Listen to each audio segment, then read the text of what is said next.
দীপক শোনো, তোমাকে একটা কথা বলি, প্লিজ তুমি আমাকে এই নরক থেকে রক্ষা করো না। আমি আর এই সংসারে এক সেকেন্ডও থাকতে চাই না। আমিও তো চাই, প্লিজ আমাকে আর কয়েকটা দিন সময় দাও। আমি একটু নিজেকে শক্ত করি,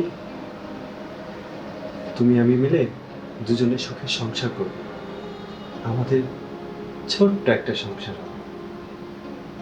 তবে কি জানো তো, আমরা যদি পালিয়ে যাই তাহলে মানুষে কি বলবে, সমাজ কি বলবে? তোমার আমার বয়স তো সেম না। এই শোনো, কি বলো তুমি এসব কথা?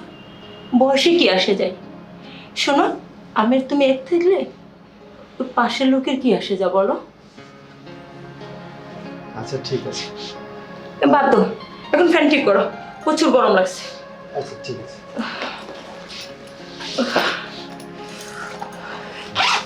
অনেক গরম। আচ্ছা বাসায় টুল আছে? একটা টুল নিয়ে এসো তো।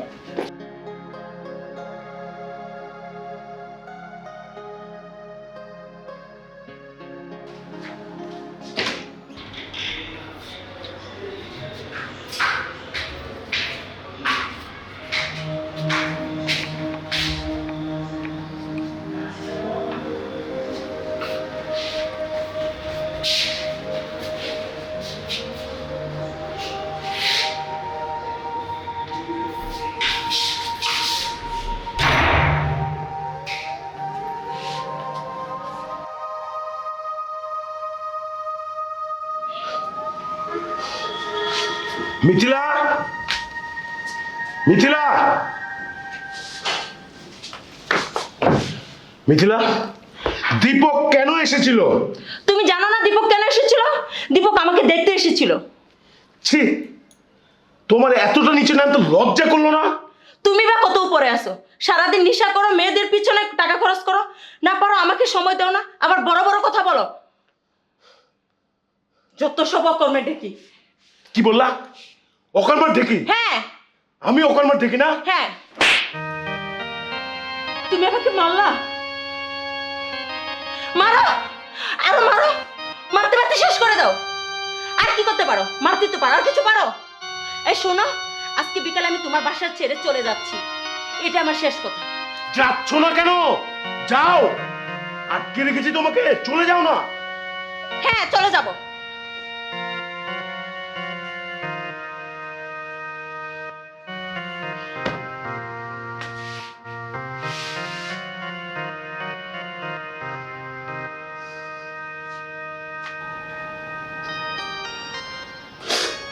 ভগবান, আমি কি পাপ করেছি যে তুমি আমাকে এমন শাস্তি দিচ্ছ বারবার? বোমা, কোথায় যাচ্ছ? বাবার বাসায় যাচ্ছি, কোথায় আর যাও? কেন, কি হয়েছে? থাকেন আপনি আপনার বাসা বাড়ি নিয়ে, আর পারলে আপনার ছেলেকে একটু বিয়ে করে দিন।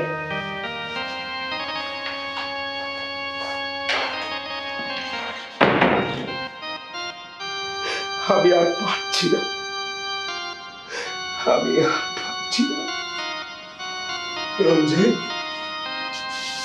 কাঁদছিস কেন বাবা? বাবা, কাঁদিস না বাবা আমার, যে গেছে তাকে যেতে দে, তুই চিন্তা করিস না, আমি তোকে আবার বিয়ে দেব। বাবা, বল বাবা। আর কতবার, আর কয়টা বিয়ে করবো আমি? আমার 3 নম্বর বউ আমাকে ছেড়ে চলে গেল।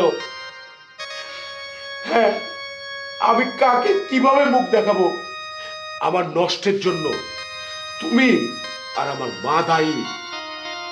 না রে বাবা, আমি আমি দায়ী নই, আমি সবসময়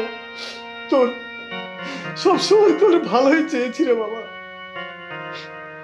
কাকার সম্পত্তির পেছনে দৌড়াতে দৌড়াতে কখনো আমার দিকে তাকাওনি তুমি।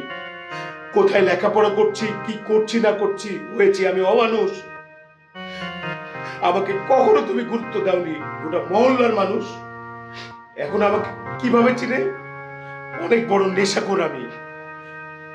সুশিক্ষিত হতে পারিনি শুধু তোমাদের জন্য, তোমার আর মায়ের জন্য সুশিক্ষায় আমি শিক্ষিত হতে পারিনি বাবা, নষ্ট হয়ে গেছি আমি। তুই তুই ঠিকই বলেছিস রে বাপ। আসলে আমি আমার ছেলে সন্তান আছে বলে আমি গর্ব করতাম, কিন্তু এটা ঠিক না। তোর কাকাদের সম্পত্তির তুই অর্ধেক মালিকানা ছিলি ঠিকই, কিন্তু কিন্তু আমি এই সম্পত্তি করে অন্যের সম্পদের জন্য আমি অনেক মামলা হামলা করেছি, অনেক দৌড়াদৌড়ি ছুটাছুটি করেছি। এটা আমি ঠিক করিনি রে বাপ, তুই ঠিক ছিলি। আমি যদি এই সম্পত্তির পিছনে না দৌড়িয়ে আমার আমার একমাত্র সন্তানকে আমি সুশিক্ষায় শিক্ষিত করতে পারতাম, তাহলে তাহলে আজ আমি বড় সম্পদ অর্জন করতে পারতাম রে বাপ, বড় সম্পদ অর্জন করতে পারতাম। আজ আজ তাদের মেয়েরা বিভিন্ন বড় বড় ঘরে গিয়ে অনেক সুখে আছে, আর আমি আমার এই ভুলের জন্য আমি তোকে অশান্তির পথে ঠেলে দিয়েছি, আর নিজেও অশান্তি ভোগ করছি। বাবা, এখনো সময় আছে, সৎভাবে পরিশ্রম করে আবার ঘুরে দাঁড়ানো সম্ভব। বাবা, তুমি সবকিছু ভুলে যে আসো আমরা দুজন মিলে বুদ্ধি করে সুন্দর পথে হাগায় বাবা, সব ঠিক হয়ে যাবে। তুই ঠিক বলেছিস বাপ, ঠিক বলেছিস। বাবা, আমরা দুজন আর অন্যের সম্পদের দিকে কোনো নজর দেব না রে বাপ। আমরা আবার ঘুরে দাঁড়াবো, আমরা বাপ ছেলেতে মিলে পরিশ্রম করব, দিন রাত পরিশ্রম করব। আমি আর অহংকার করব না, কেননা অহংকারী পতনের মূল রে বাপ, অহংকারী পতনের মূল। শুনুন, আমি সবাইকে বলি, অন্যের সম্পদের প্রতি লোভ লালসা না করে নিজে সম্পদ অর্জন করুন, পরিশ্রম করুন, তাতে সম্পদের প্রতি মোহ থাকবে। অন্যের সম্পদের প্রতি কোনোদিনই মোহ থাকে না। আর একটি কথা, অন্যের সম্পত্তির পেছনে না ছুটে নিজের সন্তানকে সম্পদ হিসেবে গড়ে তুলুন, তাহলেই প্রতিটা সংসারে শান্তি থাকবে।